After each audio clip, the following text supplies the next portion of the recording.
Next हमारा है composition of air. Air mainly contain, air में क्या क्या होता है, नाइट्रोजन और ऑक्सीजन होता है बेसिकली। फिगर में देखो नाइट्रोजन जो है वो 78% है और ऑक्सीजन जो है वो 21% है। इसके अलावा एयर में होता है carbon dioxide, noble gases, water vapour, dust particle and traces of other gases, छोटे छोटे और दूसरी गैसेस होती है जैसे आर्गॉन, ये सब होती है। अब नाइट्रोजन और ऑक्सीजन, इनके बारे में पढ़ेंगे जो एयर में बेसिकली है। एयर में 98% नाइट्रोजन है और 21% ऑक्सीजन है। ऑक्सीजन जो है वो बर्निंग सपोर्ट करती है जबकि नाइट्रोजन ऐसा कुछ नहीं करती। तो नेक्स्ट अब आपकी ये एक्टिविटी है to show the presence of oxygen in air, के एयर में जो है ऑक्सीजन प्रेजेंट है या ऑक्सीजन जो है वो बर्निंग सपोर्ट करती है। ये दोनों की एक्टिविटी है। देखिए अब आपने एक टम्बलर लिया, उसको मैं वाटर फिल कर लिया, फिर उसमें एक कैंडल जला के रख दी और उसके ऊपर फिर एक इन्वर्टेड ग्लास, उल्टा करके ग्लास रख दिया। अब आप ये देखेंगे कि थोड़ी देर बाद जो है कैंडल जो है वो बुझ जाएगी। After some time candles blows out. क्यों? क्योंकि जब तक इन्वर्टेड ग्लास जो था वहाँ पे ऑक्सीजन थी तो तब तक तो ये जलती रही आपकी कैंडल, लेकिन जैसे ही वो ऑक्सीजन सारी यूज़ हो गई तो फिर वो कैंडल जो है ब्लो आउट हो गई, वो बुझ गई। तो दिस एक्टिविटीज शो दैट कि एयर में ऑक्सीजन है या ऑक्सीजन सपोर्ट बर्निंग। अब है कार्बन डाइऑक्साइड। एयर में 0.03% कार्बन डाइऑक्साइड है। प्लांट्स और animals take in oxygen and give out carbon dioxide during respiration.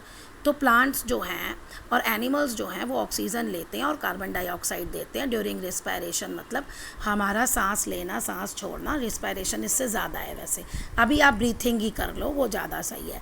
When you burn something, जब आप कोई चीज़ जलाते हैं तो भी कार्बन डाइऑक्साइड प्रोड्यूस होती है। वाटर वेपर, वाटर वेपर का air contains varying amount of water vapour depending on the place, weather of a place.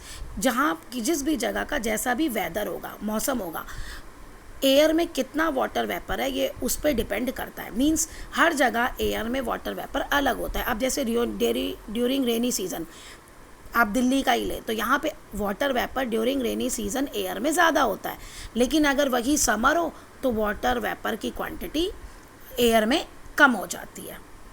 इसको हम ह्यूमिडिटी कहते हैं आज ज़्यादा ह्यूमिड है मौसम, मींस के ज़्यादा वाटर वेपर है। कम ह्यूमिड है मींस कम वाटर वेपर है। अब वाटर साइकिल में भी क्या होता है, जो सन है heats of the water seas and ocean, seas और ओशन से वाटर हीट होता है, गर्म होता है, और ये वाटर वेपर जो है इवेपोरेट होता है। ये वाटर जो भी गर्म होता है तो इवेपोरेट होता है और वाटर वेपर फॉर्म होता है इसमें। अब ये वाटर वेपर जो है वो क्या करता है, यही वाटर वेपर ऊपर जाके क्लाउड्स बनाते हैं और तब रेन होती है। अब कहता है water from the wet clothes form water vapour and mixes with the air. अब यही जो गीले कपड़े हैं वो कैसे सूख जाते हैं कि जो वाटर होता है वेट क्लोथ से वो इवेपोरेट होता है और वाटर वेपर बन जाता है और एयर में वो चला जाता है। अब कहता है कि you can verify the presence of water vapour in air by observing condensation of water outside a glass of iced water.